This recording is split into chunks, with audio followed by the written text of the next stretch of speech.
Será que é possível negociar com o mal em sua forma mais pura?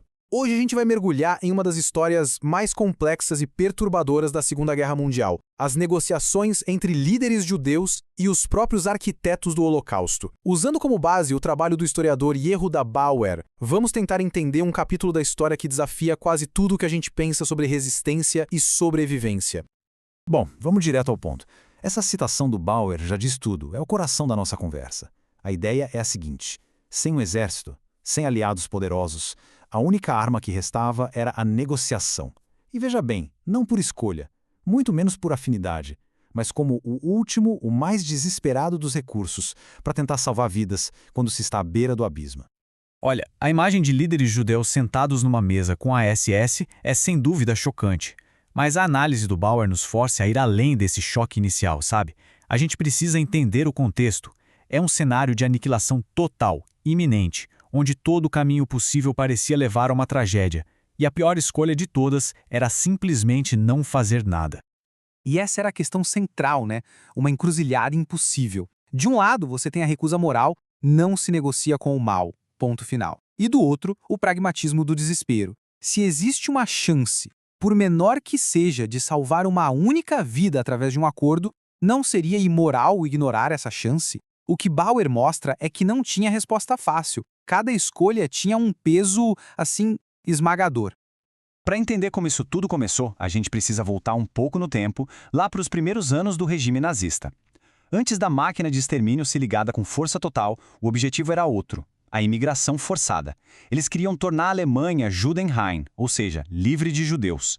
E é exatamente aí que surge uma convergência de interesses muito bizarra, quase surreal, que abriu a porta para as primeiras negociações em grande escala. E essa situação acabou rachando o mundo judaico da época.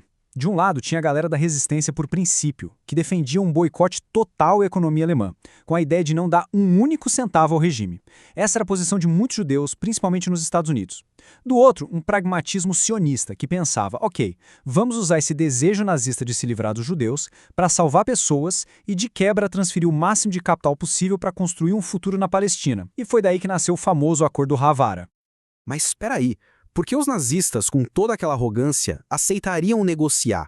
A resposta, como tantas vezes na história, é dinheiro. O Terceiro Reich estava com a corda no pescoço financeiramente. Eles precisavam desesperadamente de moeda forte, de divisas, para financiar todo o rearmamento. As reservas estavam perigosamente baixas. E foi essa fragilidade econômica a única brecha, a única alavanca que os negociadores judeus tinham em mãos. O mecanismo do acordo era bem complexo, mas genial na sua lógica.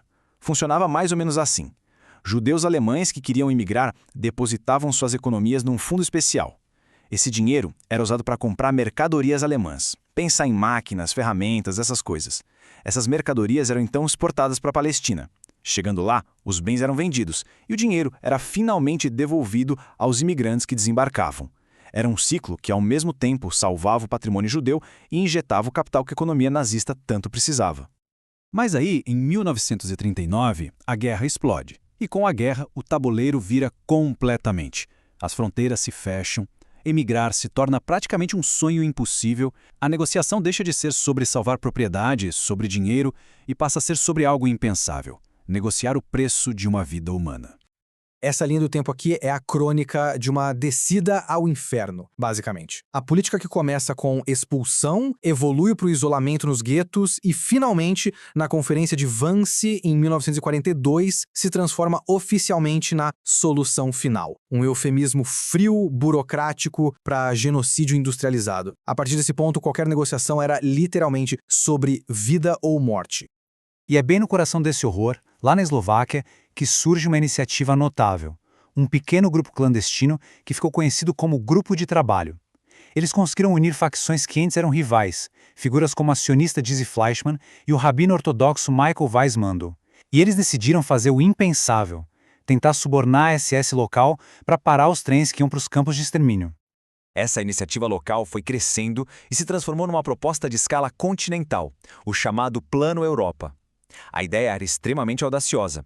Eles queriam subornar os mais altos escalões da SS com milhões de dólares, para simplesmente paralisar a solução final em toda a Europa. Foi um plano grandioso, nascido do puro desespero. Mas no fim das contas, os nazistas só enrolaram, usaram a negociação para ganhar tempo, enquanto o genocídio continuava a todo vapor. E tudo isso nos leva ao clímax dessa história trágica.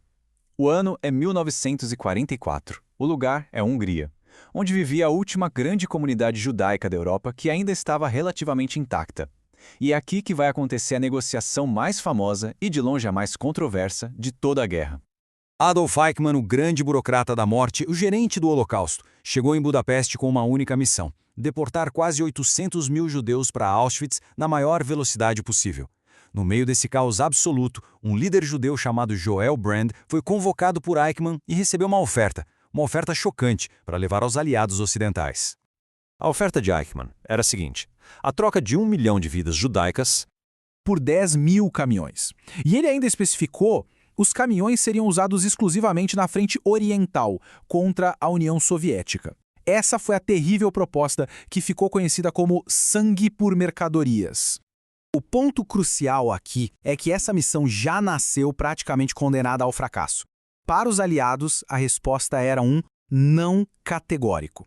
A política deles era a de vitória incondicional, sem qualquer tipo de negociação. Fornecer material de guerra para o inimigo, impensável. Eles viram a oferta como um grande blefe, uma tentativa cínica dos nazistas de criar briga entre o Ocidente e a União Soviética. A prisão do Joel Brand pelos britânicos no meio do caminho foi só o prego final no caixão dessa proposta. E aí a guerra acaba e vem o momento do acerto de contas. Só que para os negociadores que sobreviveram, como o Rezo Kastner da Hungria, não teve desfile de herói não. Muito pelo contrário. A palavra que mais ecoava em volta deles era colaborador.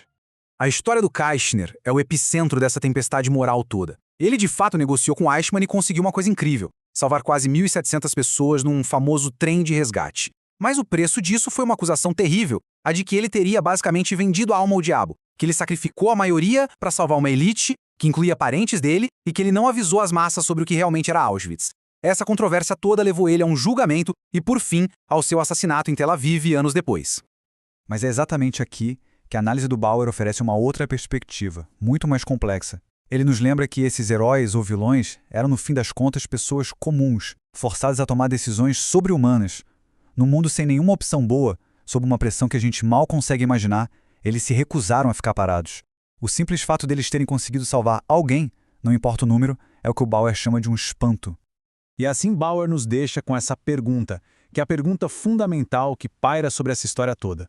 Quando não existem boas escolhas, quando a resistência armada é suicídio e a fuga é impossível, como é que se mede a moralidade de um ato?